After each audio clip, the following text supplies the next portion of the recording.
I started being deliberately racist in front of my partner's family. So I am a European in a long-term relationship with an American I love more than anything. But her family can be pretty conservative.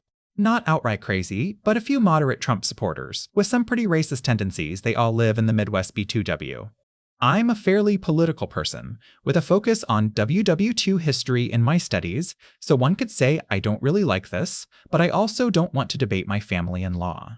So I did something else. Instead of arguing, I just started being hella racist too, but only towards white, rural Americans. My grandfather-in-law dropped something about black people being lazy. Well, not really their fault. So many grow up in the South, where schools and towns both are governed by the most violent inbreds this nation has to offer.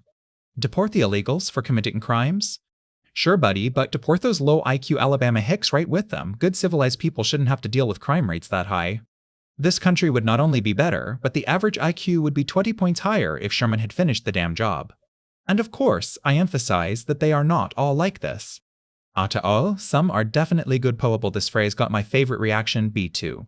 I know it's bad, but it gets the funniest, most stunned looks and replies, and it's much easier on my cortisol levels than having to debate a boomer who doesn't know the first thing about actual political policy and whose brain is beyond adapting to new info. I get to out-ignorant them, and it is delightful to see them try to process the same shit they or their favorite politicians say about brown people from a supposedly elitist European who kinda gets away with it, because in their racist worldview that makes me somehow an authority. Problem is, this has genuinely affected the way I think about the US South. Of course I know people from there, and I know how kind and loving they are, but man, if you see interviews with the actual rural people, let's say those insults are becoming not that far from what I genuinely believe. My partner doesn't mind, she doesn't like confrontations, so she just doesn't want any arguments, but she backs me 100% on this. I'm still a little worried this kind of thinking worms its way into my actual beliefs. Should I stop?